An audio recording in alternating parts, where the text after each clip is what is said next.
If we could all take our seats, we're about to begin our public hearing.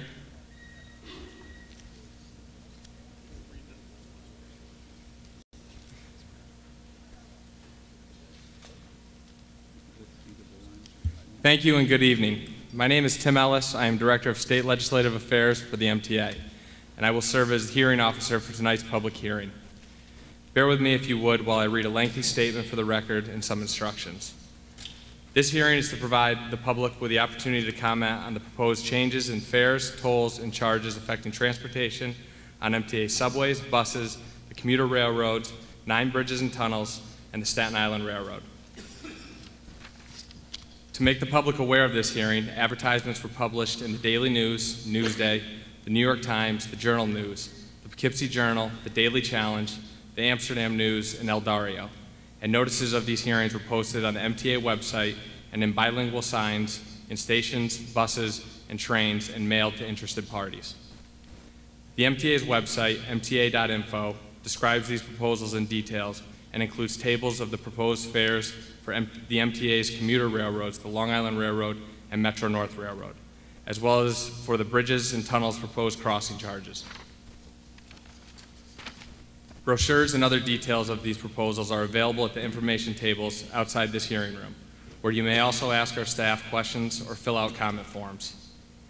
The public is also encouraged to submit written comments via our website or mail to MTA Government Affairs, 347 Madison Avenue, New York, New York, 10017. The staff at the tables outside can also provide you with that address. If you do not wish to speak but have written comments that you would like to submit this evening, you may hand them to an usher or drop them at the information table. This proceeding is not an open question and answer session. The members of the board and senior management staff are here to listen to what members of the public have to say about these proposals, so that the public comments are taken into account when the final decisions are made by the MTA board. So board members will be listening, not commenting. As I said though, expert staff is available at the table outside to answer any questions. Also, all spoken comments presented tonight, all correspondence, all emails, all comment cards that we receive will be incorporated in the official hearing record and reviewed by the MTA board. In addition to the hearing and in an effort to provide additional opportunities for the public to comment, the MTA held 4 satellite sessions at which the public was able to offer comments that were videotaped. These videotaped remarks will be transcribed and entered into the record that will be reviewed by the board. For the record, today's date is December 11th, 2014. The time is 6:05 p.m. and the hearing site is Brooklyn College in the Walt Whitman Theater located at 2900 Campus Road, Brooklyn, New York. Before we begin, I'd like to briefly explain the procedure for tonight's hearing. First, I'll call the names of people who registered to speak in the order in which they registered. This could include persons who registered online or by mail or who registered in person tonight. If you wish to speak this evening but have not signed up, please fill out the registration form before 9 p.m. when we will stop taking registration.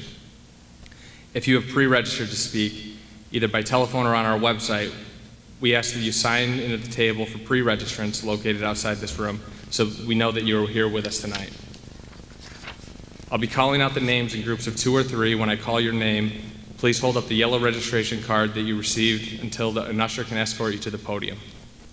When you approach the microphone, please provide us with your name and state any affiliation that you may wish to announce. To be fair, and so that we may hear from all people interested in speaking tonight, please ensure that your remarks do not exceed 3 minutes.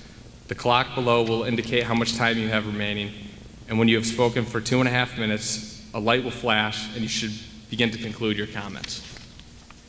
Remember, if you run out of time, you may submit your complete written testimony to supplement your oral testimony.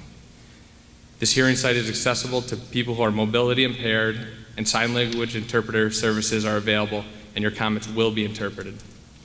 This public hearing is being video recorded and will appear on the MTA website within 1 week from today at mta.info under the section titled About the MTA. Seated next to me are board members and senior staff of the MTA, and I'd like to introduce them. To my right, Chairman and CEO of the MTA, Tom Prendergast. Vice Chairman of the MTA Board, Fernando Ferrer, President MTA New York City Transit, Carmen Bianco, Board Member John Banks, Board Member Andrew Albert.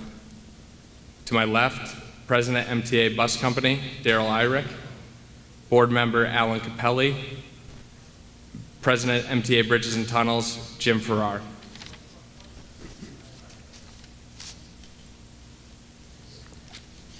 Our first public speaker tonight is Senator Martin Golden, followed by Robert Kornblum.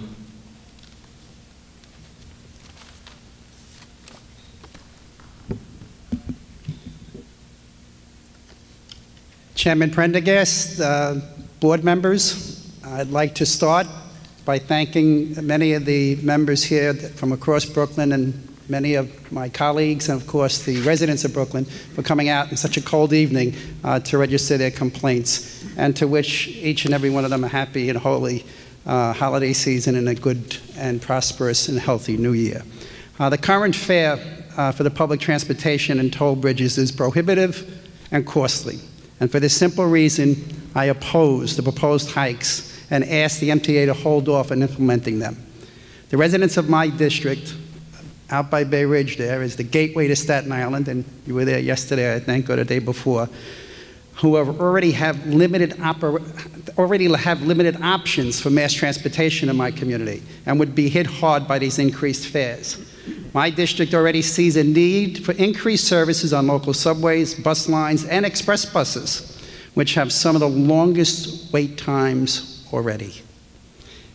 The MTA should strongly consider not imposing an increase in fares, but instead should be trying to find ways to increase service to its riders. In addition to fares, commuters being forced to pay an increase in tolls, specifically the Verrazano-Narrows Bridge, is not appropriate or close to affordable.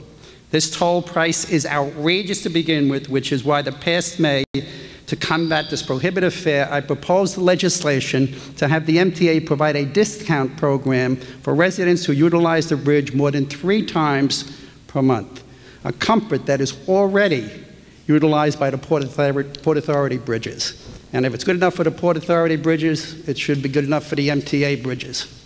And by raising tolls, you further burden those who need to travel to Staten Island for work, school, or to visit relatives with no relief to its cost. You know, Staten Island should get and have the relief that it has. And they have a great argument. They cannot get off that island. Well, we have a similar argument. We can't get on that island. And we have residents and people that live and work and do business on that island every single day. A toll that is of this nature is simply a tax on drivers, and this tax is making it harder for people to earn a living and get around town.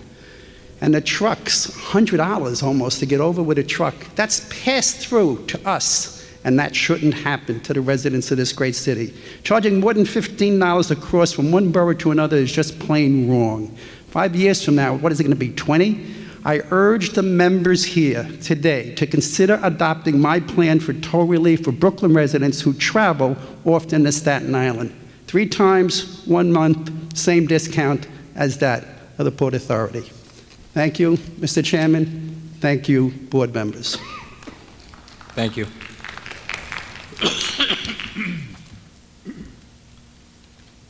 Our next speaker is Robert Kornblum, followed by Mr. X. Thank you. My name is Robert Kornblum, and I'm a resident of Brooklyn, New York.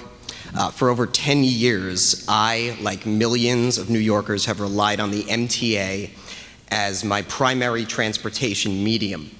Like many New Yorkers who live and work in the 5 boroughs, but cannot afford the skyrocketing costs of city automobile ownership, each fare hike is a cut to my personal budget. The last 2 fare hikes were roughly 3 times the rate of inflation. Overall, by next year, we will have had 5 fare hikes since 2007. It troubles me greatly that New York mass transit riders, like myself, are being asked to shoulder more of the financial burden for a system that benefits all New Yorkers of all economic and social backgrounds? Why is it that New York subway riders are providing 43% of the operating cost of the MTA, while according to the Federal Transit Administration, the average for the top 50 mass transit agencies in the nation is 36%? Surely, if we are all in agreement that an efficient and robust MTA benefits all New Yorkers, then we can and should demand better. Despite paying more, many of us, many of my peers, have seen cuts to services that we've relied on over the past 8 years. I urge the board, Governor Cuomo, the New York State Legislature, to reverse this trend of reliance on mass transit funds from those that have already borne a great financial burden and are least able to afford it. That means finding the money to fund the MTA's 5-year, $32 billion capital rebuilding program. Riders like myself would see the immediate benefits and increased efficiency of new countdown clocks, replacing 50-year-old subway cars, some of which were present during the 1964 World's Fair, more 3-door low-floor buses to improve efficiency, computerized subway signals, help points, Wi-Fi, and intrusion detection. Governor Cuomo and the New York Legislature have two choices: find real funding for these improvements, or borrow billions and leave already overburdened riders like myself with the bill. The very character of our city demands that we secure real funding for these much-needed mass transit improvements. Thank you. Thank you.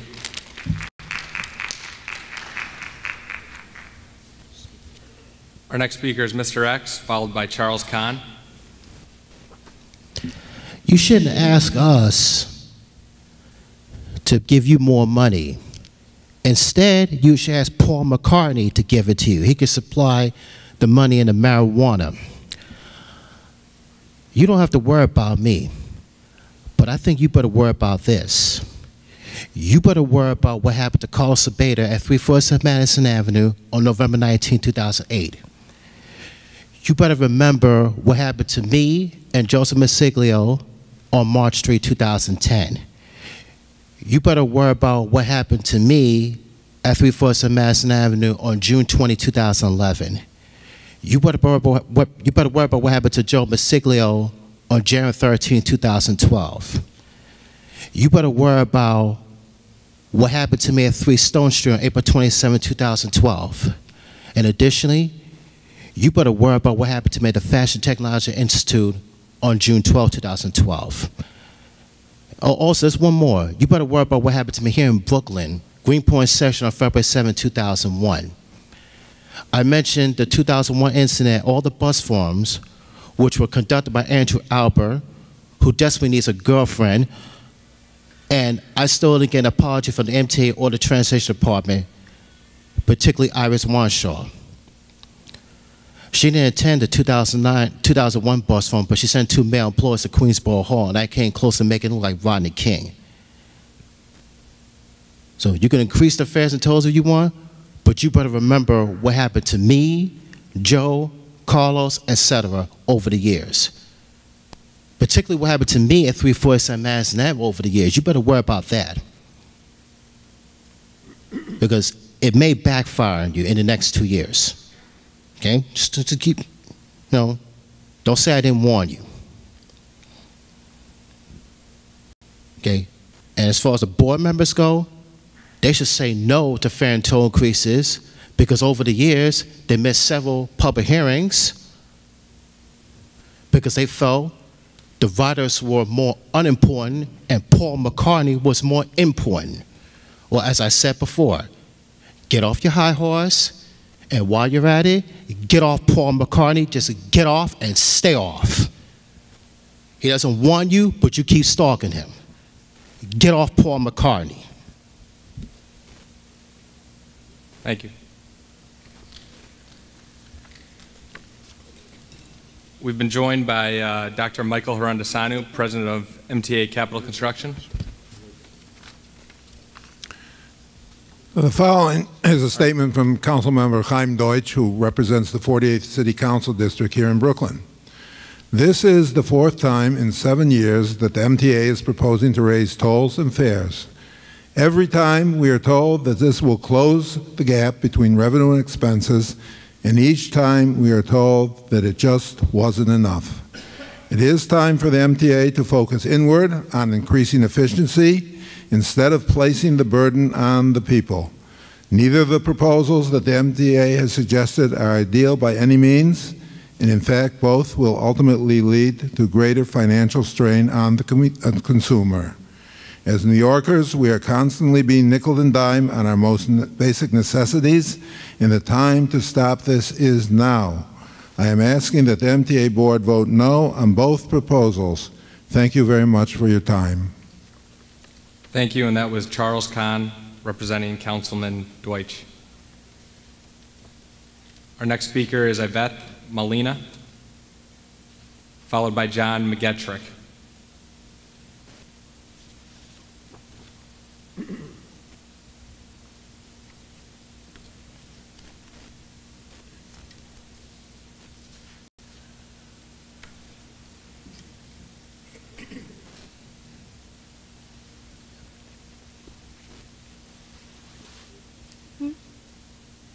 Oh, yes. Oh.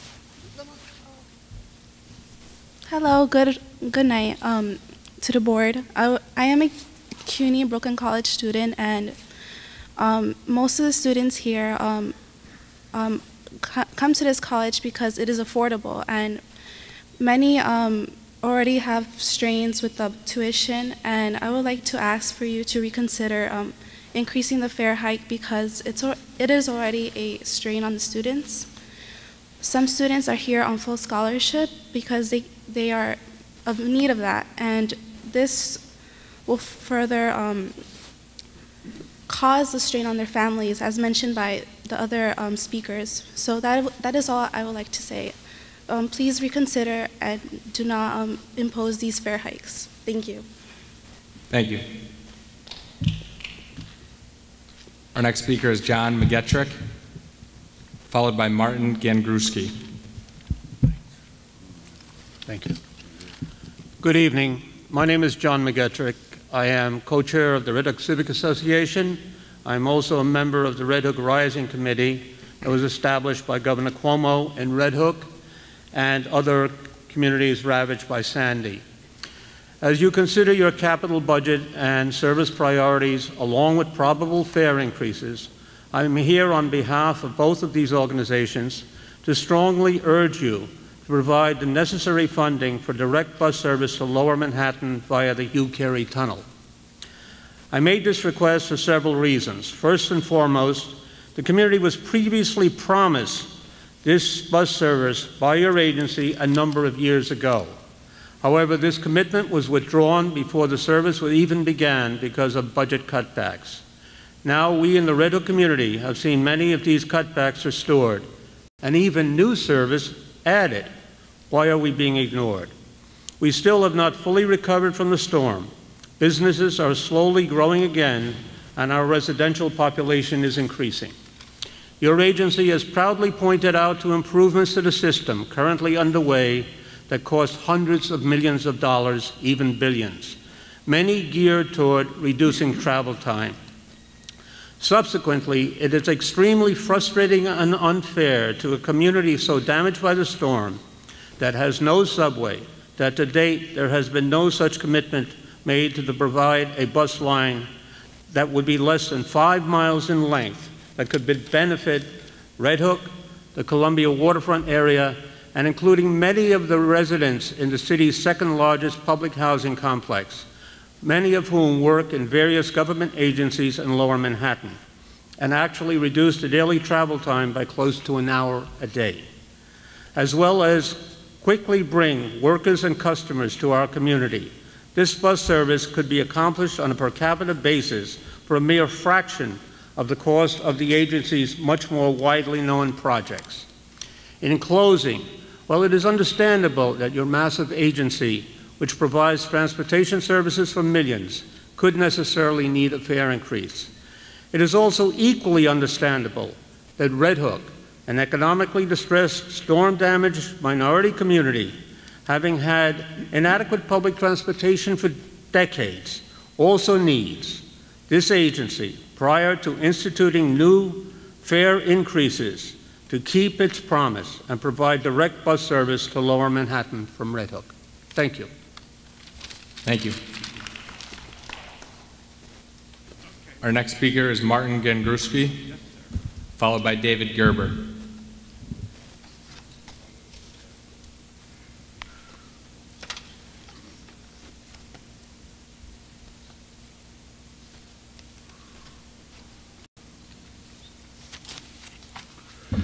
Well, good evening, members of the board and members of the audience.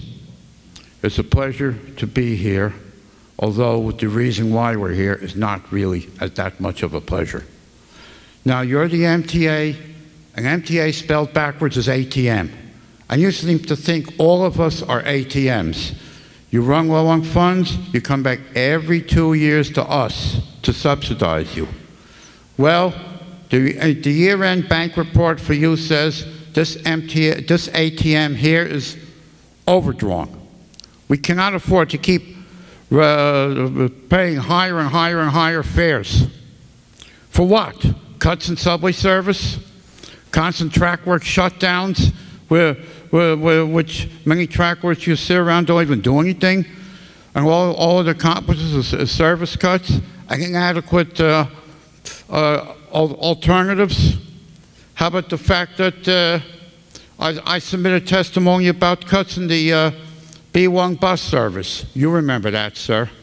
And you tried to stop me from presenting him with the report I wrote out at the Transit Riders Council hearing on December 2nd, and I remember that very well. I'm not going to forget it. You, Mr. Ferrer, I'm surprised at you. I voted for you for mayor because you said that you would fight against fare increases. And look what's going on now. Your former boss, Mr. Loader, he raised the last fare and he added that $1 surcharge. And he ran for mayor. That's why he lost. It shows, that in itself should show you how opposed to fare increases we are. And this is right after Hurricane Sandy. And my community is still barely getting back to recovery. We have fewer buses, fewer subways, constant shutdowns. We can't have that. And then we got to pay more money yet? You know, we cannot afford it anymore. That's all.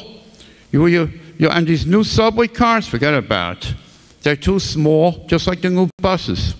You worry about people giving up seats to a lady? Well, that won't be a problem if trains run more often, if buses run more often, and if there's enough room and enough seats for everyone. You see, so much could be avoided. And as far as, and also, transit workers have to learn to be more courteous to customers. You won't have always a case of transit workers being assaulted. Sometimes it's their fault too, it's the way they talk. If you wouldn't keep raising the fares, you wouldn't have to worry about fare beaters either. Many of these people probably come from poor neighborhoods and can't afford the high fares, but they have to travel, whether it's to school, to work, or any place. They're not criminals, none of us are. These are all law-abiding citizens. That's why we're here today. We don't take the law in our own hands, we use legal means. And that's all I could say, because I have a written testimony. I don't have much time to say anything, and besides, we're in mixed company, so I have to be careful what I say. Thank you very much, and I'm going to submit my testimony to this gentleman over here. Thank you. I want a response. Our next speaker is David Gerber, followed by Diana Rayana. Good evening. Thank you for holding this meeting in Brooklyn. My name is David Paul Gerber, private citizen and also blog of Gerber's World. This is the Brooklyn edition here. I did a demonstration in Queens. I'm doing a similar demonstration here in Brooklyn because it does pertain to Brooklyn. In your MTA service notice, usually the subways or bus service notice, you can go into the buses right now. I'm looking at planned detours, the bus detours. It says among them the B14, the B15, and the B17 bus routes are experiencing delays due to construction on the Gowanus Expressway. The Gowanus Expressway is on the west side of Brooklyn. The B14 and the B17 run on the eastern side of Brooklyn, 6 to 7 miles away from the Gowanus Expressway. It's mind-boggling to have to see this every day for this past 6 months about this service knows why these two bus routes are experiencing delays. Why does the B15 experience delays when it ends at Woodhull Hospital a couple miles away from the Brooklyn Queens Expressway? This is the type of money that I'm paying for, $116 every 30 days. Every 30 days, $116, and this is where my money goes. If you really want in need of a fare hike, you should start first with the enforcement, especially on buses with the B46, which has among the highest fare evasion rate in all of the New York City transit system, surface transit system itself. If you get rid of the fare beaters, and if there's, some of them may have a legitimate excuse. Some of them can't afford the subway. Some of them can't afford to ride the buses. But when they come in the back of the bus wearing $150 Jordan sneakers or $200 coats, then something is definitely wrong with the picture itself. The MTA should seek new ways to find funding from Andrew Cuomo, from the state and federal governments, and should also balance the priorities themselves. Spending $1.4 billion on a beautiful transit center such as Fulton Transit Center is nice, but when the stations such as the Sea Beach Line and the Culver Line are already starting to get underway renovations after a 20-year wait, or the Concourse Line, which has some of the worst stations in the Bronx, then the priorities are such a mismatch itself. Please excuse me, I'm stuttering a little bit. I'm doing this off the top of my head. In the end, the writers demand answers about where the money goes. Show us the money and show us how the transit system should be properly managed. This includes not only the funding, the management of money, but also the public information that they disseminate to millions of customers themselves. Thank you. Thank you. Good evening. Our next speaker is Diane Reina. Thank you. Representative for Borough President Eric Adams. Good evening. My name is Diana Reina, and I'm the Deputy Borough President in Brooklyn. On behalf of Brooklyn Borough President Eric Adams, we represent the 2.6 million Brooklyn residents who ride and depend on New York City Transit to get them to work, school, and throughout our city. I'm here to testify against the MTA proposed fare and toll hikes, expressing our office's opposition. For the 4th time in 7 years, the MTA is requesting its ridership to pay more. We understand the need to identify sustainable funding sources, to invest in new equipment like buses, trains, and strategic expansions to the overall transit system. However, the ridership cannot continue to shoulder the burden for funding the system without additional support from Albany and New York City. This trend is most clearly described in a recent Independent Budget Office survey that found that the MTA riders contributed more to the operation of the transit system than riders in Chicago, Boston, and Philadelphia. New York City passenger fares cover 58% of the total trip on the MTA system, while riders in Chicago contribute only 44%, in Boston only 38%, and in Philadelphia only 36%.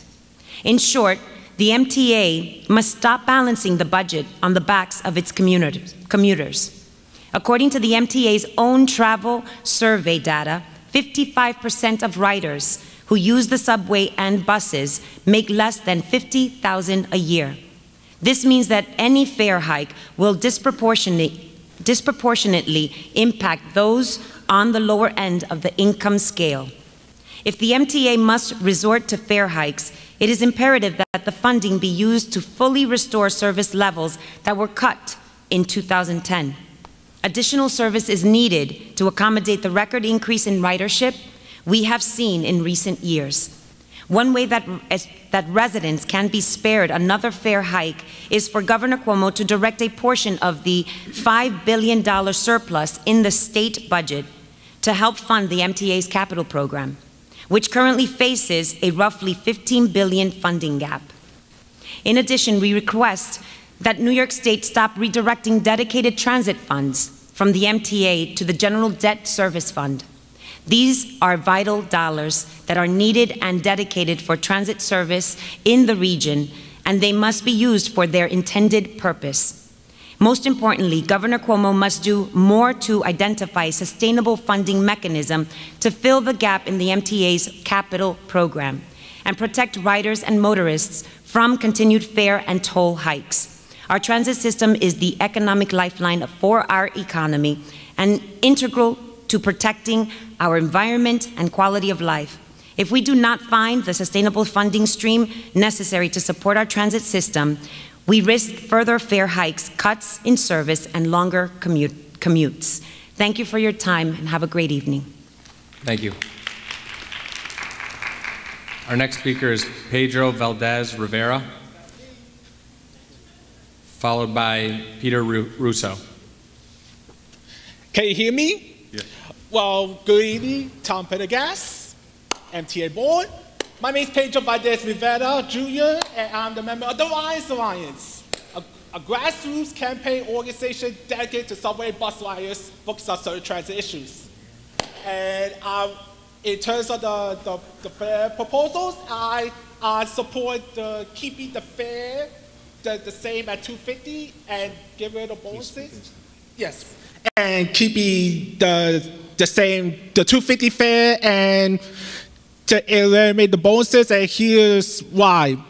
You know, this continued ridership continue to go up in the past several years, according to the trends, according to your website, and based on all those people agree on in the previous, I think it could be good in the short term and it could be in the long term.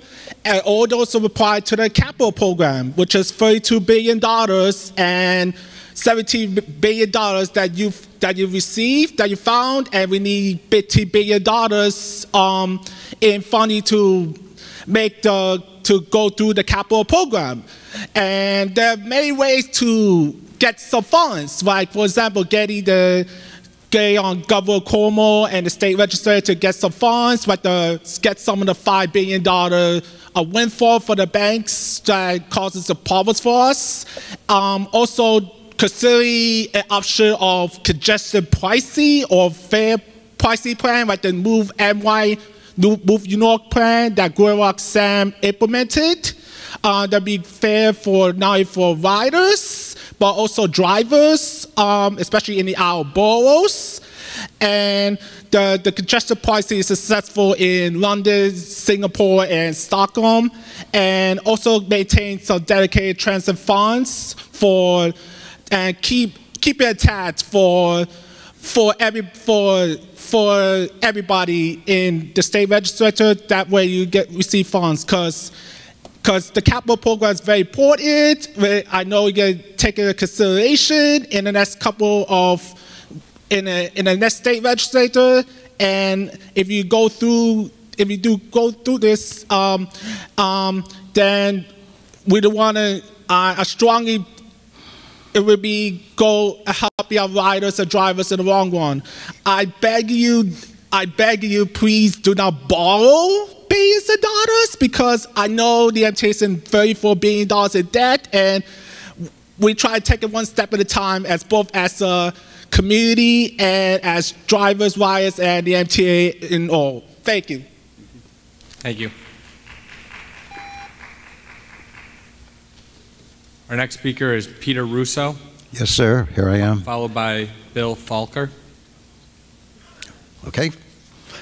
First of all, I want to thank you for voicing my opinion.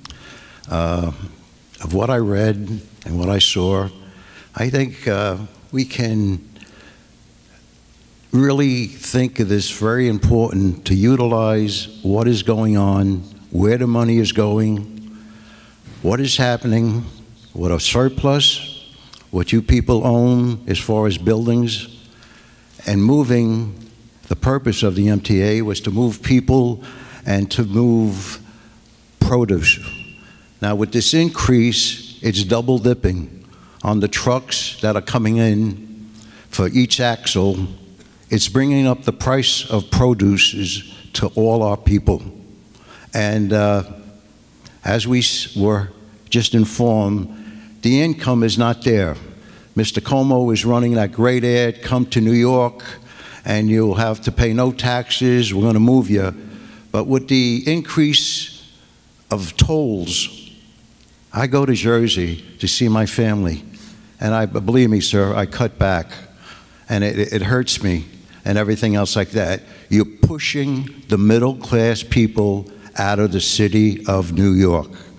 Take that into focus, take that all the way to the bank. For what reason? It's tolls, it's high fares, it's taxes. What number do you want to hit? You're looking to hit $30 to go over that bridge, and another probably $25 to go over the outer bridge? You lost 4 casinos down in AC because of people not traveling. All right, we made it up some other way, but there's no reason to increase it.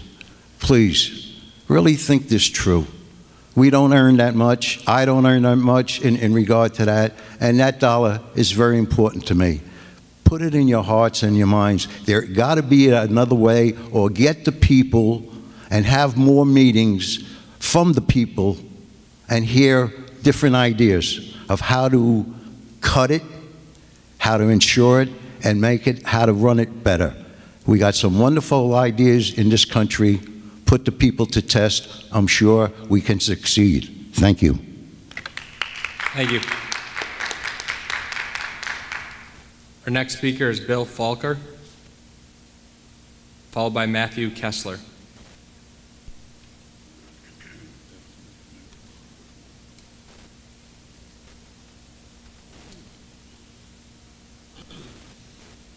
Matthew Kessler.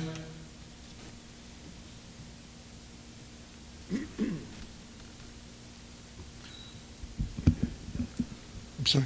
Oh, go ahead. Okay. Good evening. My name is Matthew Kessler. I'm the Brooklyn representative of the Long Island Railroad Commuter Council, legislatively mandated representatives of the Long Island Railroad Riders. Our volunteer members are appointed by the governor on the recommendation of the Nassau and Suffolk County executives and the Brooklyn Queensborough presidents. It seems like we are in the same place that we were following Superstorm Sandy.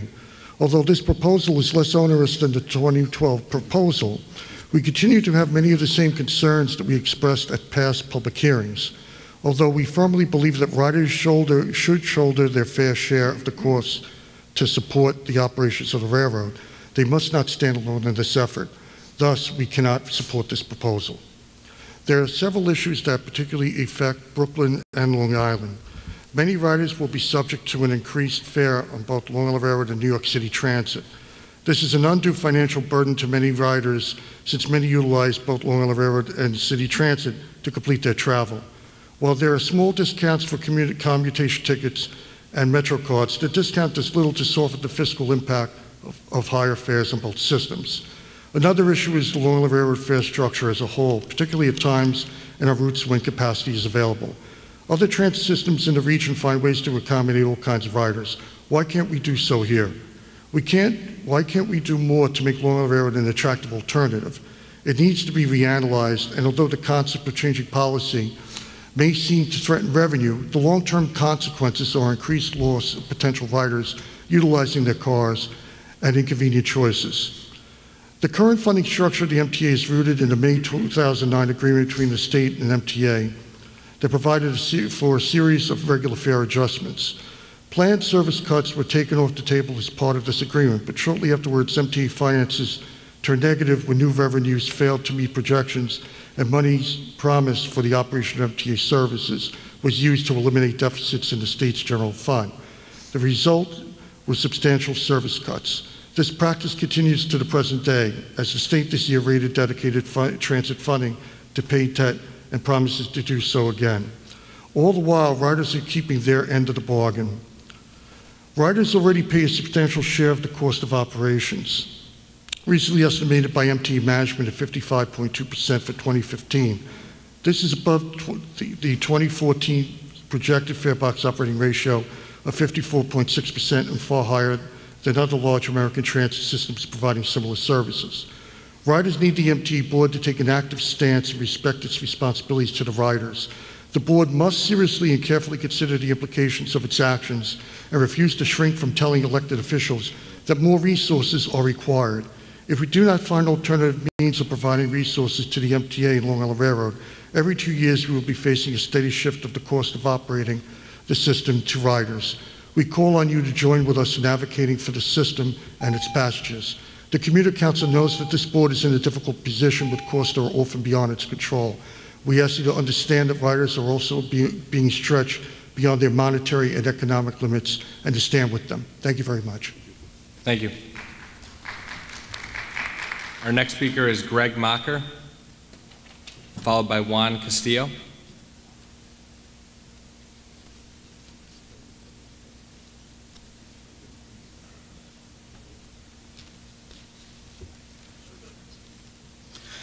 Hi, everybody. I'm glad that we have these hearings. I was thinking I wish that the cable companies or the cell phone companies would have them before they raise my bill. I'm an everyday rider, as you know, on the 7 train and sometimes on the bus, and I also get to sit over there and cover transit issues. I get to talk to neighbors and fellow riders. I think it's important for me to come and speak as one of those people today. But I'm a little torn, because I also get to speak to you guys, and I get to see the inside machinations of how the places work. So I'm a little torn. I think it needs to be said, don't raise the fare. I think you know the impact that it does have. I talk to people all the time that talk about how the money adds up. If you're going across the bridge, or if you're especially riding the railroad, I think for us on the subway, it's hard to take the increases when the service issues regularly, daily happen. But the other part of me knows the system is old and it's crowded and it's delayed, and to fix that, it needs some kind of investment. Keep on the smart investment. Keep looking for creative situations. We like to say, ask Albany and Washington, but as my dad says, that's our money too. Be smart, and I think most of all, the continued communication with us as riders so that we know what we're getting, we know what's happening, we know what the plan is. I think holding it at $2.50 is a move in that direction, where we know what we're paying for, because you know what we expect. A safe ride, one that gets us there relatively on time. Thanks. Thank you. Our next speaker is Juan Castillo, followed by Carol Altion.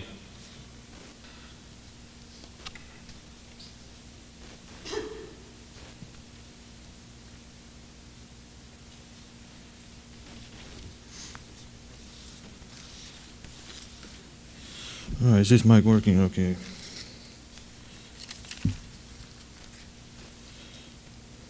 All right. All right, for starters, I'd like to bring up yesterday I was at the Staten Island public hearing. I mentioned about the controversy of the limited stop service that the Staten Island bus had to offer. As we all know, that the 93 is now running all weekday long, every Monday through Friday, to serve passengers that attend the College of Staten Island Willowbrook. The 79 local was upgraded to select bus service 2 years ago, before that time. Recently, there were many issues with the S74, S84 line, in which the 84 Limited runs non-stop from Clove Road to New Dorp Lane and from Enfield Place to Armstrong Avenue. The S84 is the limited version of the 74 local and is one of the 3 limited stop bus lines that runs only on the downtown direction during PM rush hours. This non-stop clause has caused a lot of revolting for passengers wishing to get off at this stop, yet because they mistook the limiteds for the locals. As I rode the 84 a few times, some passengers wanted to get off at their stop because they thought it was a 74 local, yet it's an 84 limited. Probably because there were not enough limited stops along the way. This is why each and every corridor that has local or limited bus service in Staten Island needs to be looked at so that we can try to make Staten Island bus service a little bit better. Also, I recently visited the Utica Avenue Select Bus Service public open house some time ago. They were planning on how we can add Select Bus service to the B46 line, in which it runs between Williamsburg Bridge Plaza and Kings Plaza Mall. Excuse yourself. To meet with the upgrades for the B46, I would suggest that we have bus lanes along the corridor, along the entire line of 46, so that buses will have quicker trips and less stops. On one part of Utica Avenue, there's a six-lane street with 3 lanes heading either direction. We should have like 2 double bus lanes, 2 from the curb, going in either direction, to provide the local and SBS service needs. And somewhere around Utica and Malcolm X, where it's a 4-lane street with 2 going in either direction, at only 1 curbside bus lane heading either side. Another service change that needs to be taken care of is the subway service along the Manhattan Bridge. 10 years ago, the B and D train were sent over to the Brighton line. The B train was sent over to the Brighton line, and the D was sent over to the West End, which was the biggest mistake that should have never happened in the first place. I believe that these 2 subway lines should be sent back to their original pre-July 2001 services, with the B train operating between 145th Street, Manhattan, and Coney Island still on Avenue Brooklyn via West End, all times except weekday rush hours, when service runs to Bedford Park Boulevard, the Bronx. Mr. Castillo, could you wrap up your remarks? All right. The D train's running via the Brighton line between Norwood 205th Street and Coney Island, Brooklyn, and that the Q trains will operate between Astoria, Ditmars Boulevard, Queens on the weekdays, 57th Street, 7th Avenue, late nights and weekends, and Brighton Beach, Brooklyn, all times, replacing the B in Brooklyn. This Mr. Manhattan Castillo, Bridge you can service submit change. the rest of your remarks as written testimony. I know. This Manhattan Bridge service change will and must take effect on the 22nd of February in 2015, 2 months from now. Thank you. Thank you. We've been joined by Board Member Iris Weinschall. Our next public speaker is Carol Altion, followed by Brandon Griffiths. Good evening. I am Carol Altion. I'm from Coney Island. In Coney Island, we got worse service. The bus drivers, there could be 4, 5 bus drivers down at Seagate. We're waiting for 20 to 40 minutes. In the evening, the same thing. They come like, you wait 20, 40, 50 minutes, and then when they come, 4 or 5 comes, and then like that's when everybody's trying to fit in, trying to run for this bus, run for that bus. It's a mess down there. And then now they want to raise the fare when we're not getting the right service. Now in the morning when I have to go to work, it's like almost every morning I have to transfer from 36 to Q to B. I have to take 3 things. Most of the time, the B train has problem. And once I'm late, I lost money. Now, I'm losing money, they want to get more from me. And it's not just me, right now at the moment, I'm supporting my 24-year-old who's going to school. He has lost his job. I have to buy his fare and my fare. And how much I'm making? I'm not making that much. My income is $26,000. Imagine you making 26. Like, okay, if you make like $1,100 a month, they're taking 100 from you. They're taking 150. That's a lot. And then to raise it higher, how can I eat? Please take that into consideration. People, we're not making that much. And since 911, a lot of you haven't been getting raised. A lot of people, the regular people, somebody just said that they're trying to run out the middle class people. That's in my mouth every day. When I look the way things are going, it's like we working people, we don't have a chance. We don't have a chance. We need to have a chance. It's $250 now. They want to raise it higher. How are we going to be able to afford it? How are we? Please consider what you're thinking about raising the fare. Please take that into consideration. Some people cannot afford it. And sometimes I get annoyed when, you know, I'm coming out of the train and somebody say, would you swap me? And it's all kind of people, pregnant women, men, women, young men. A lot of people cannot afford the fare. A lot of people can't. And we need some help with that 36 bus. The drivers, they convene down on the Seagate, or when they get to Avenue U, I don't know what happened, but people are getting a hard time in that neighborhood with the bus 36. Please help us with that. Thank you. Thank you. We've been joined by Board Member Neil Zuckerman. Our next speaker is Brandon Griffiths, followed by William Ottman. Thank you. I think that's a little better.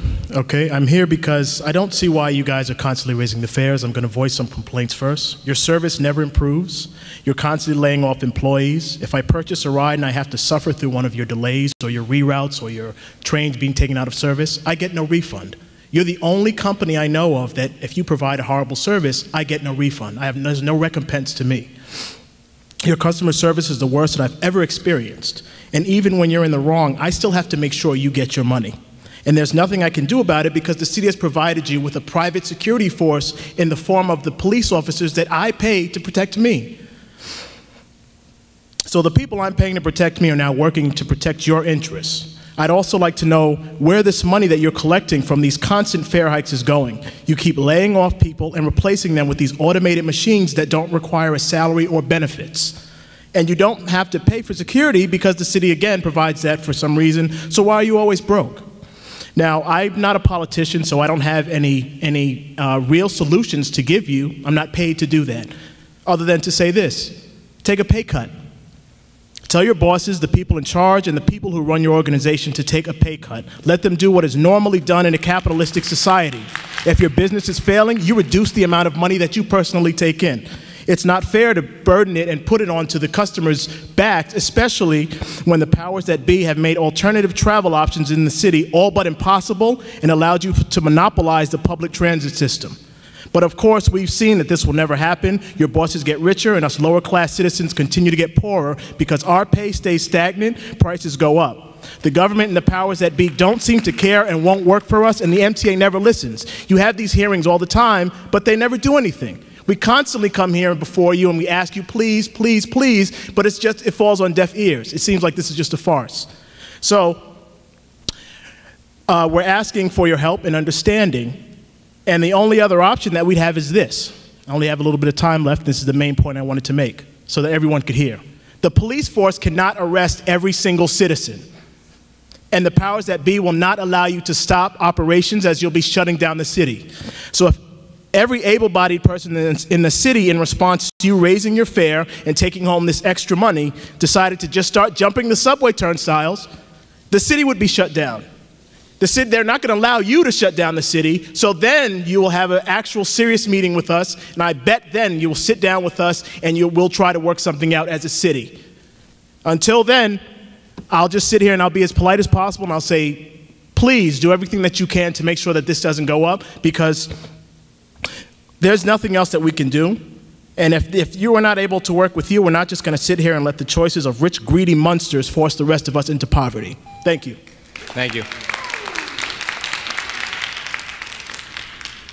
Our next speaker is William Ottman, followed by Tamara McDonald. Oh, it's in my bag. I'll get it after. Hey, so I clearly don't support a price hike, but that's not why I came. I mean, there's a big difference between being able to call yourself a public service and for-profit entity, so you should not raise the rates. But I'm here to talk about the number of people who are dying every year on the subway. It's about 50 people per year. And I was just in London, actually, and they have these huge gates so that people can't fall in. But what I realized down in the subway is that there's just no clear instructions of what you would do if you fell into the tracks. So, first of all, put a sign in the display case or something, this is what you do if you get pushed into the tracks. I mean, there's different circumstances for different stations, I'm sure, but like that seems kind of like a common sense thing.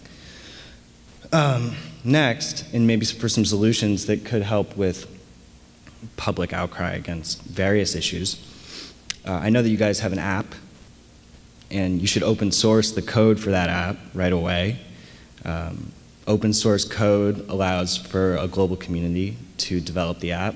You could be using that app for feedback from the city, you could be using it for payments, you could be using it for all sorts of things that would increase efficiency massively. And you could have multiple cities collaborating on it, so I mean it could move very quickly. And then I liked what one other guy here said about what is happening with the money. So maybe in that kiosk you could also post your budget in there, just so that people can see what you're spending your money on, and then maybe you'll find some more crowd participation and interest in what's actually going on. Thank you. But seriously, for the list, I mean, do you run down the tracks? Or do you try to get out? Like, we all know the iconic photo of the guy in the subway trying to get out, and the photographer who took the photo, and people were standing there, no one helped him, he couldn't pull himself up. Can you lie in the track? Can you just lay down and the train will just go right over you? Or should you hide in the corner? I mean, that's like, 50 people are dying every year, and that's been happening for decades. So, you know, thank you. Thank you. Our next speaker is Tamara McDonald, followed by Tal Barzilia.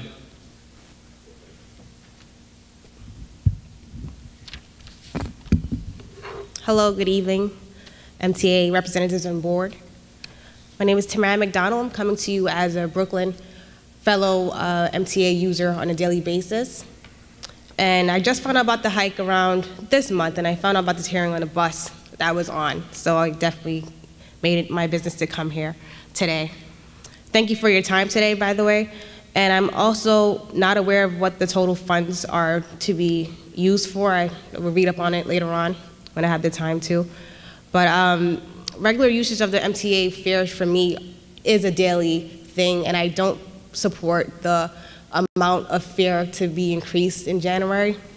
The total unlimited monthly card would be stated, as stated on the form, is $116.50 for unlimited. Annually, that would be $1,398 a year. That is close to my return income tax. And I don't feel that is just that I am forced to pay 25 cents more annually, for one fare due to whatever circumstances that was deemed appropriate for the MTA to make this hike annually, because my salary will not increase by 25 cents next year. And it won't increase by 25 cents the year after that. So until you find another way of accommodating those needs of that 25 cents for next year, I don't feel that I should be subjected to pay for this fee, as my needs will suffer from it next year. I ask that you consider this to keep the fare as is at $250 and reevaluate, take this 2015 year to reevaluate your needs and ways to find other funds to accommodate that 25 cents hike and other bonuses, decrease or increases that was mentioned in that document I received today. And I wanted to leave you with this statement that MTA, you are not going my way, and thank you. Have a good night. Thank you. Our next speaker is Tal Barzilia, followed by Michael Sakis. Hello, my name is Tal Barzilai. I'm a resident of Pleasantville, New York. Although I do kind of support fare hikes, I think that they should not be very constant, especially considering how the services are run. The same thing goes especially for toll hikes. especially because they're even higher than the fares.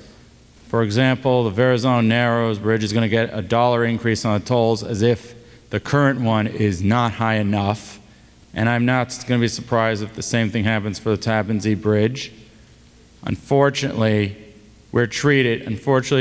I'm also annoyed whenever I hear plans that are put on us motorists who don't live with viable transportation just to fund the MTA for those who do have it in ways such as congestion pricing, which is really a burden to those of us who have to travel with no other alternatives, as if the tolls have already served their purposes. But also I feel that there wouldn't be a need for fare hikes if the MTA did its job in trying to stop fare beaters. Every time they sneak in to subways and city buses, they are not just hurting themselves, but also those who actually pay, because it leaves such gaps in the revenue service. And also I feel that the MTA should have audits, especially, and this has not been the case since Ellen Hevesy left as state comptroller.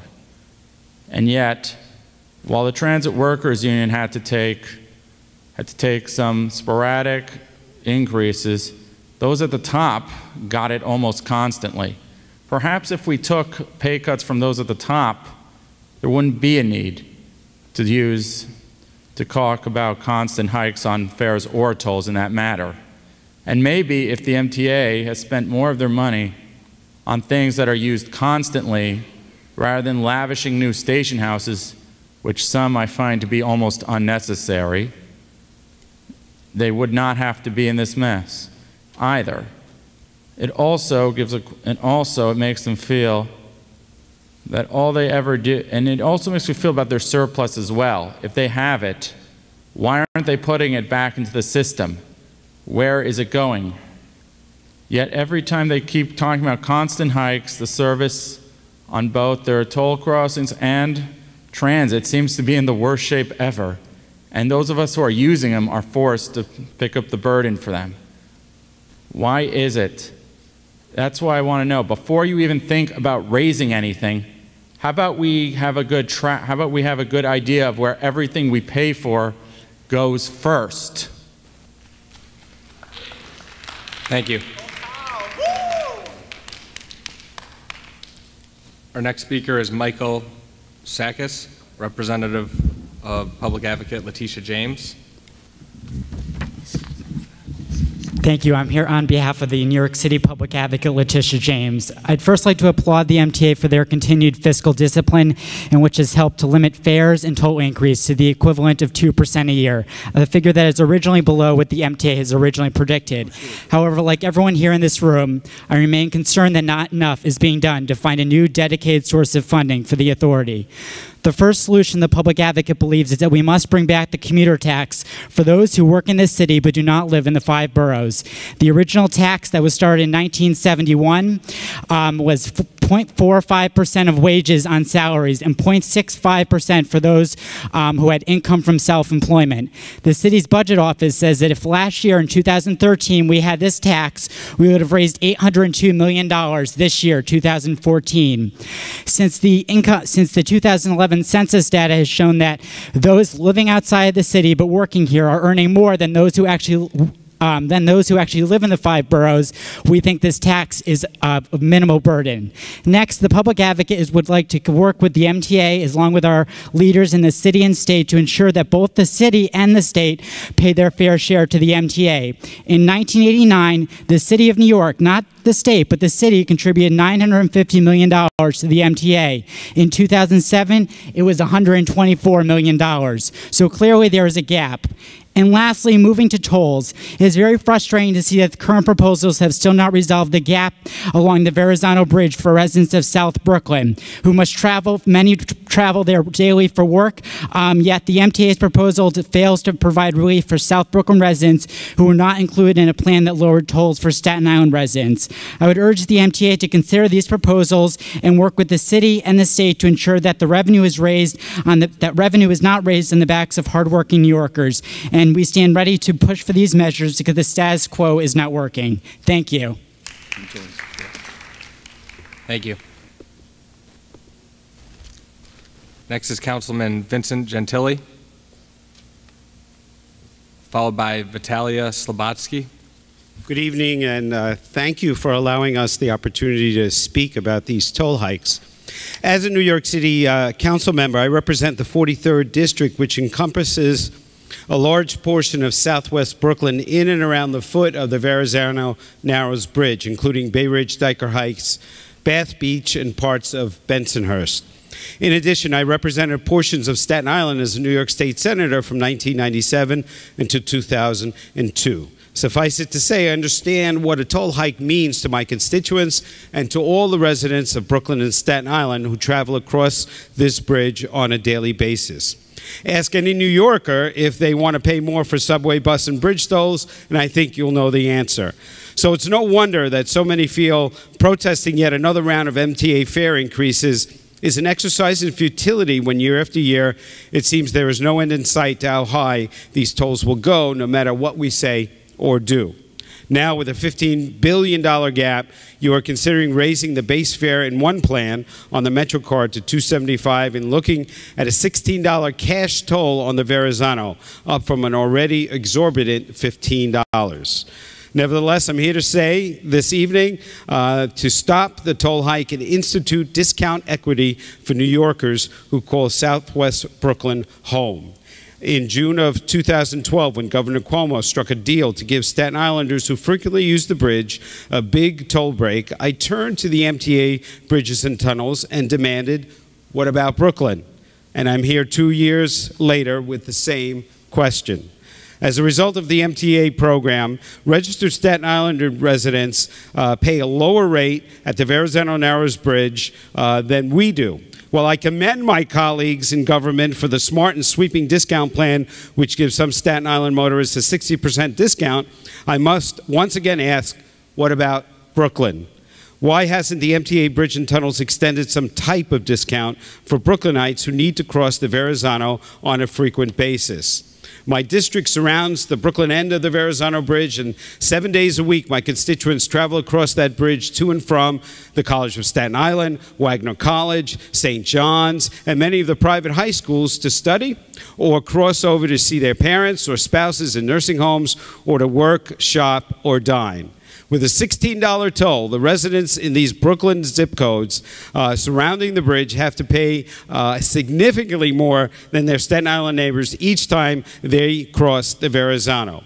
For local Brooklyn people who need to cross the bridge on a daily or frequent basis, some discount on the bridge should apply as the discount given to Staten Islanders. That can be controlled and limited to certain zip codes with the use of an Easy Pass. You've already done it for Staten Islanders. Now you should be obligated to do something for hardworking Brooklynites who have little choice but to use the Verrazano on a daily or frequent basis.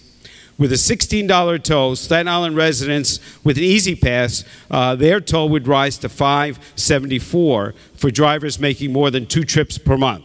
While for a Brooklyn resident making the exact same trip in the opposite direction, their Easy Pass toll would rise from $10.66 to $11.08. I see no logical explanation for this disparity. For so many Brooklynites, this trip across the Verrazano Bridge, as I said, is not a matter of choice or convenience. Rather, it's a necessary trip that is required daily or at least several times per week. So it's not hard math to discern how quickly $16 per trip or even $11.08 would add up and how burdensome the current $15 toll is already on the stretched budgets of Brooklynites. The MTA should hold Brooklynites harmless until you institute a frequent Brooklyn traveler discount.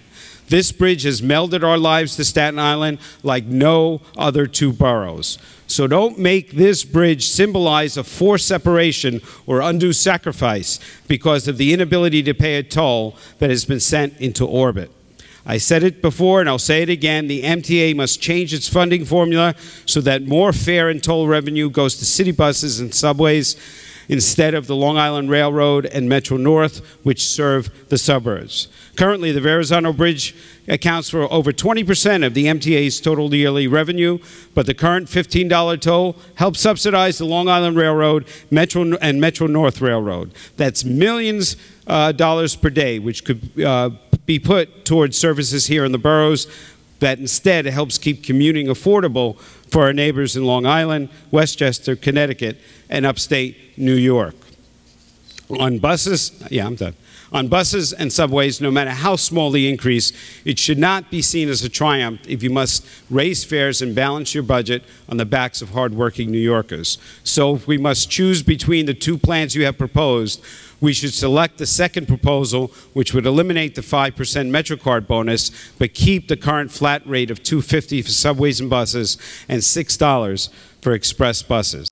In the end, what is needed is a long-term solution that will stabilize finances and make fares equitable for all. That means ending the enormous operating subsidies from bridge revenue and giving discounts to those who deserve them, who will otherwise, because of frequent use, are trapped into paying higher and higher tolls. If we do so, then we will finally end this game of robbing Peter to pay Paul. Thank you. Thank you.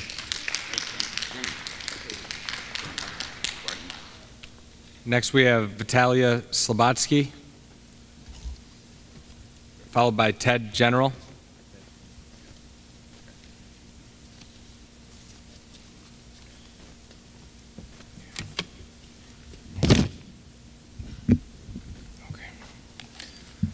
Good evening. My name is Vitaly Slobodsky, and I'm a community activist. I also serve the board of directors of War-Based Houses, one of the largest Mitchell-Lama in South Brooklyn of the Coney Island community. I come here to share a little story from my community, what I have been living for a long time. In 2010, MTA New York City Transit eliminated an express bus service which provided trips from and our community to Manhattan. Since then, fares have increased, but our express bus service has not been reinstated. The express bus service, residents, especially seniors and the disabled. Our community residents, after that, signed a petition to restore the express bus service to our Coney Island communities, which I have with me, and I'll be happy to show you. We came up with a plan which was submitted to New York City Transit Operations Planning to add 2 extra stops from an adjacent express bus line. Even our elected officials from all levels of government, city, state, and federal, wrote letters asking MTA, New York City Transit, to consider this plan. However, this plan was turned down. Our seniors and people with disabilities are frustrated with the lack of concern towards our communities. We're comprised of 2 New York City districts and should receive more attention and consideration. Our communities is a perfect example where we are being shortchanged. Furthermore, this area was devastated by Hurricane Sandy and was left isolated, highlighting the need for transit options. New York City Transit should add service to Sandy-impacted areas rather than reducing it, affecting vulnerable residents in the areas. As far as proposals, I'm in favor of Proposal 1. However, there needs to be a benchmark of improving express bus service. I hope that this fare increase will address, in addition to that, will address elevators, escalators, which intermittently have problems. Why do they constantly break? Why are they not fixed in a timely fashion? It is very, very difficult for people with certain disabilities to use steps. We need to move forward. We need to move forward and improve our communities. We need to improve transportation in our communities. Please, let us continue, work together with our elected officials to improve transportation in our communities and get the necessary funding to restore an express bus service to the Coney Island communities. On behalf of the Coney Island communities, we request that the New York City Transit Operation Planning review and consider our suggested proposals. Thank you very much for your time and efforts. Thank you. Our next speaker is Ted General, followed by Rosalie Ellis. My name is Ted General, and I'm here tonight as the Community Service Director of the Bay Ridge Chapter AARP, and Communications Director of the Brooklyn Consumer Federation. Good evening. First off, I want to thank the MTA board for restoring the B37 bus service from Bay Ridge to downtown Brooklyn. Very much appreciated. On with my testimony. Since the Brooklyn side of the Verrazano Bridge starts in Bay Ridge, Brooklyn, we have members, friends, and relatives that frequently drive over this bridge. At recent meetings, many have complained not only about the current high tolls on this bridge, but also about any increased tolls that would drive the price up from $15 to $16, as well as inappropriate increased fees when using an Easy Pass. On a personal note, as a longtime resident of Bay Ridge, I can still remember back in 1964 when the bridge was open. The toll was only 50 cents. Today, we're talking about a whopping $16 toll. With three daughters that were born on Staten Island and raised in Brooklyn, and other frequent trips to Staten Island, I feel like when a sailor is aboard a new ship, he or she is considered a plank owner. Since I paid these increasing tolls all these years, unlike the plank owner sailor, my bridge plank has been pretty expensive and continues to be very costly. Both the Brooklyn Consumer Federation and the Bay Ridge chapter of the ARP strongly opposes excessive increased tolls at the city's bridges and tunnels. And also, like us, we hope you will collectively consider, we plan to lobby, but we would like you guys to collectively consider passing a resolution asking the governor and the state legislature to use a substantial part of the $5 billion surplus that New York State has to offset or roll back as much as possible the tolls and subway and bus fares that have been proposed. Thank you for the opportunity to speak to you this evening.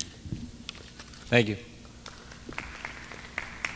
Our next speaker is Rosalie Ellis, followed by Sarah Logan.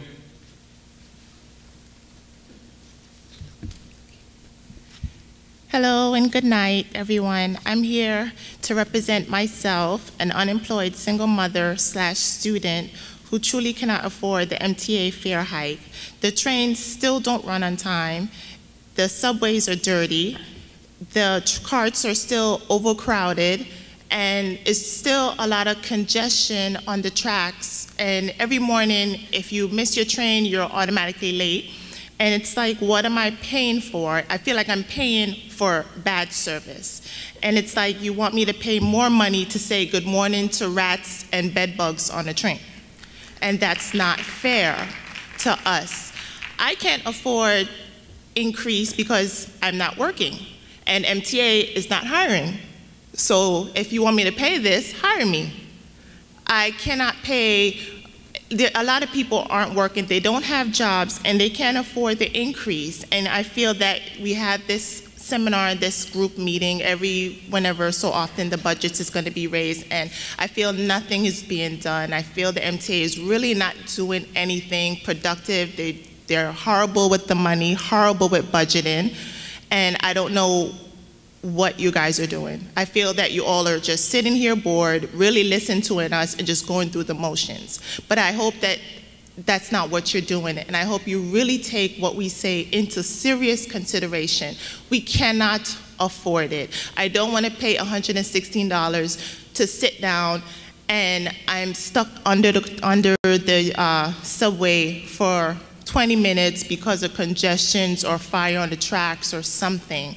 Just please do not raise it. We cannot afford it. We're in a recession. We don't make money. Our paychecks are not going up, in case you did not know that. Thank you. Thank you. Our next speaker is Sarah Logan, followed by Alfonso Fabria.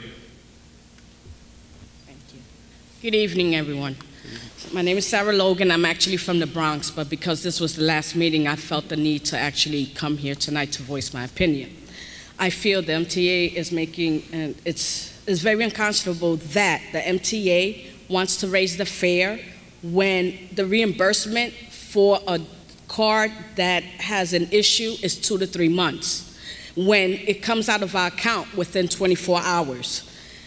The token booth clerk should have the ability to handle replacement cards, since they have the ability to see the issues at the token booth. Secondly, we also have been experiencing, I live on 180th Street in the Bronx, and I commute into Grand Central Station. What used to be a 45-minute ride is now an hour and a half, because the 2 has to cut in front of the 5, and then the 4 has to cut in front of the 5 as well, when we're between 3rd Avenue and 149th Street in the concourse. So you're saying that you want to raise the fare, but what is in it for us?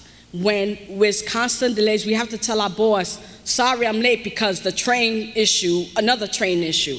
We can't keep telling our bosses that every morning. We can't keep leaving 2 hours when it should actually be a 45-minute ride. So please take in consideration the changes that need to be made, so that when you do want to raise the fare, that we're okay with it. Because right now, we're not okay with it. Thank you for your time. Thank you.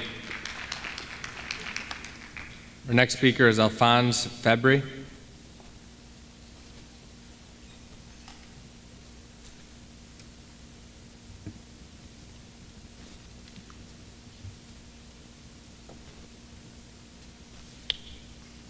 How you doing? It's Fabian. I think the lady wrote it wrong, so keep it at that. My apologies. I'm not an expert, no politician or nothing. I'm just gonna tell you what I've been suffering. I take the subway daily, and I hate the fact that when I put $10 or $5 in the Metro card, and I use it just one time, and on that same exact day when I use it to go back home, I hate the fact that when I swipe it, it says insufficient fare. I don't like fighting with your subway booth people, and even though they may let me get the ride back home, I still don't get my money back. So I'm for, please don't increase the toll, and can you please find a way to, whenever insufficient fare happens, please find a way so I can get my money back, or I could at least get a couple more rides free, because that's not fair when the Metro card malfunctions and then I have to put more money back in just for me to get back home. Thank you. Thank you. Our next speaker is A.M. Goodrich, followed by James Gigelio. Thank you for your time on behalf. So I'm originally as a Crown Heights resident and also representing the Occupy Wall Street movement, and also the part called Crown Heights Tenant Union, where we stand up to fight for low-income residents that who rely on mass transit the most. Since over the last 4 years, we cut because they try to cut off the B71. We just get from my neighborhood, Crown Heights, all the way to Cobble Hill with the Columbia Street waterfront. Because we try to testify at Brad Lander to make sure that we need to restore the B71. You heard from another speaker that they tried to restore, to bring back the B37, which is a good thing. But there needs more should be done to make sure that we need. It's because there's a lot of poor people, 1,000 New York City residents, all right, who in this city are below at the poverty level. So this is not fair to you guys, because you try to mess things up for everybody else's life. This is a society that's disgraceful, and we need to do the tax Wall Street and the banks to fund for transit.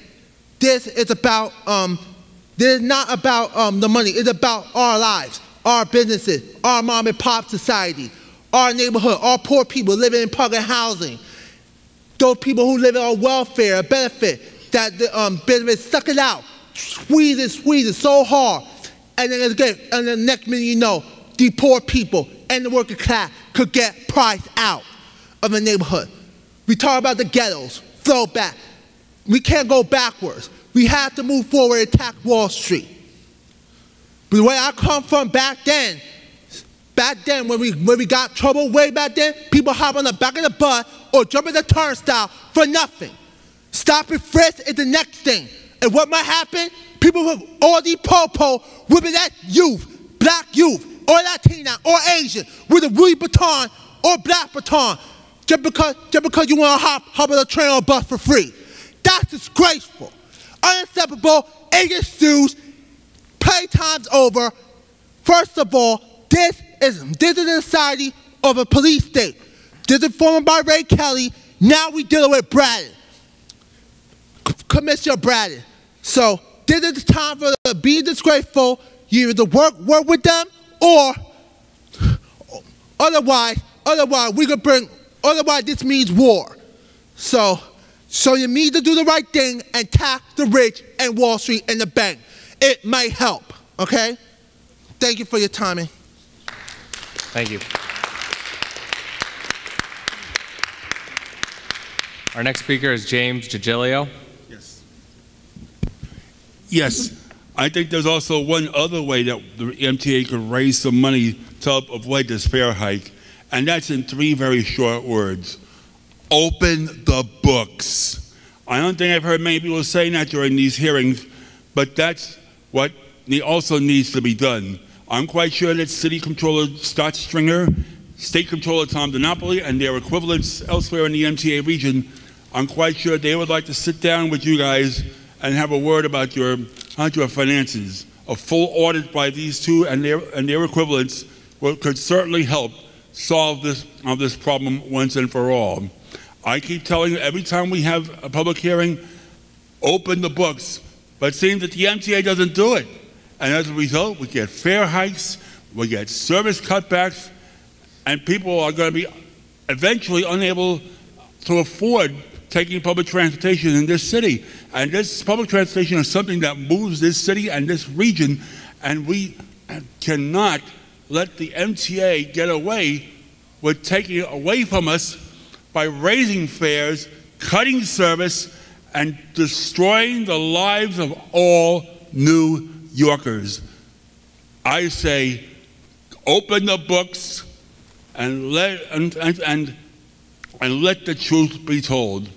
No more fare hikes, no more service cutbacks. Thank you. Thank you.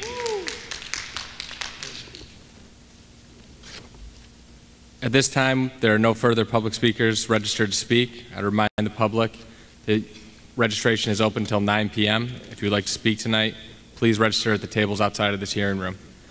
Seeing there are no further public speakers registered to speak, we will take a recess. The time is 7:30. Thank you.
We're going to resume our public hearing.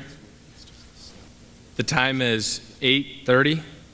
We are at Brooklyn College, Walt Whitman Theater, 2900 Campus Road, Brooklyn, New York. The date is December 11th, 2014. Our next speaker is Peter Rug. Hello, thank you. I have a question regarding interest rate swap deals. Several of which, the MTA has entered into and is, according to multiple press reports and a couple of studies, is costing the MTA over $100 million a year. Unite NY did a study that found the MTA would actually have a surplus if it exited these interest rate swap deals with the banks and renegotiated. And as the New York Times has pointed out, the MTA has considerable leverage to do so, in the fact that the MTA issues billions of dollars worth of bonds with these banks every year. And you know, it's worth pointing out that a number of new service locations are in the works that would benefit Wall Street and these bankers. I'm thinking of the new Fulton Transit Center right down there in the heart of the financial district, an area that already has multiple transit stops, and also the Second Avenue line. It's going to be providing a lot of service to wealthy New Yorkers and to the financial industry. Speaking for myself, I earn about $25,000 to $30,000 a year, and these fare increases have been slowly bleeding me dry over the years. I don't know the exact percentage, but it's certainly over 33% in the last half decade. So rather than cutting, raising the price of riding the subway on all New Yorkers, why not use your leverage as a bond issuer to renegotiate this interest rate swap deals? And yeah, I guess I'll just leave it there. Thank you.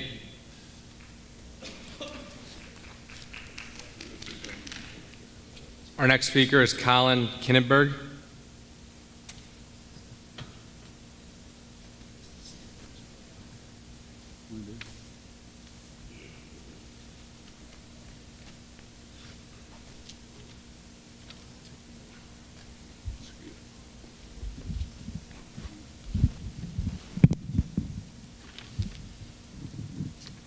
Yes, hi. My name is Colin Kinnenberg, and I would also like to speak in opposition to the fare hikes. I think that the previous speaker put it well when he said that these fare hikes are another way of squeezing working people who are already facing a tough economy. I think it's clear that people across the city are unanimously opposed to the fare hikes, and it's quite understandable. I mean, first of all, many people's wages are not keeping up with inflation. The fare hikes, meanwhile, from what I understand, are actually going up faster than inflation.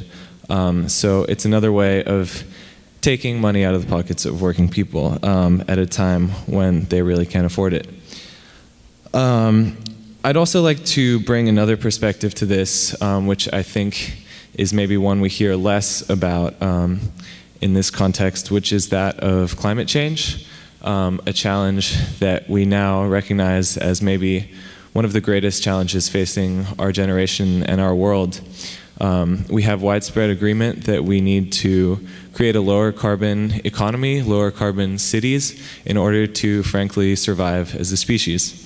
One of the main things we can do within cities to lower carbon emissions is to expand public transportation and to make it more accessible to everybody by increasing fare hikes, by increasing the costs of a subway ride, of a bus fare.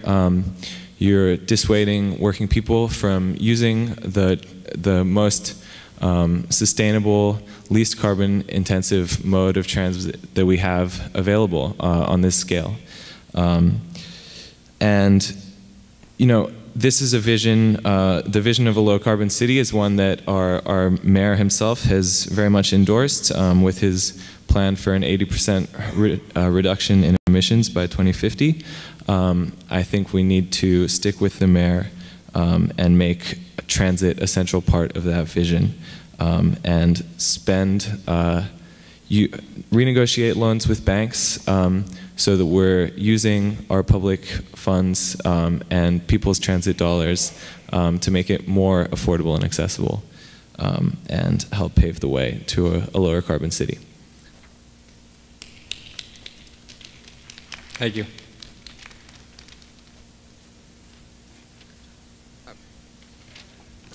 Currently, that is it for our registered public speakers. I would remind the public that registration is open until 9 p.m. If you would like to make comments tonight, please register at the table outside this hearing room. Seeing there are no further registered speakers, we will take a recess. Thank you.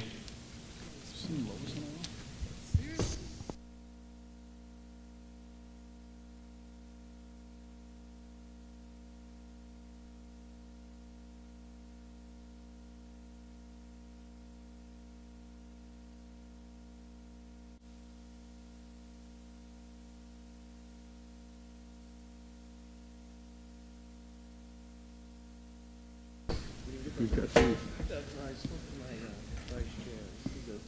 Got two, John Bon Jovi and Billy Joel. He's kind of got a point.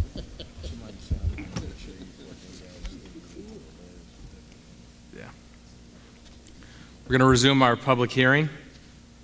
The time is 8:55, and we are at Brooklyn College, Walt Whitman Theater, 2900 Campus Road, Brooklyn, New York. The date is December 11th, 2014. Our next public speaker is Brian Florentin.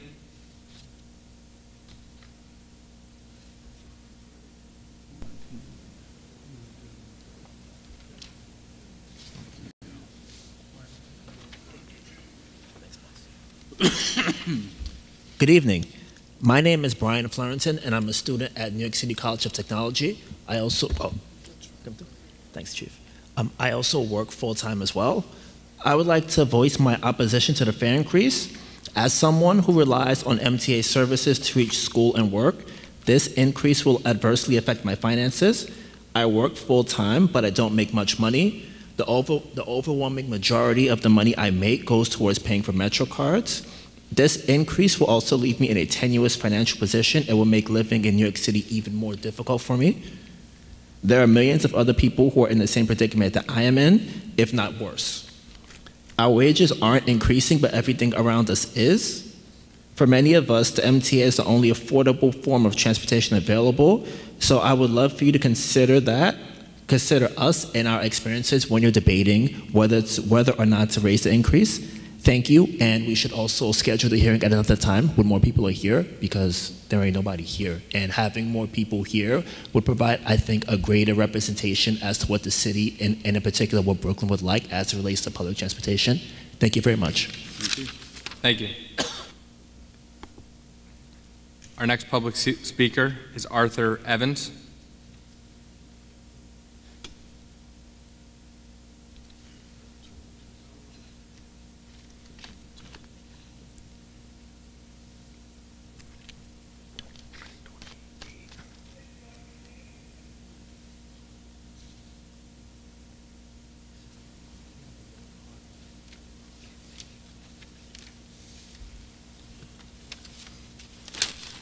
Hello, gentlemen. I appreciate your time.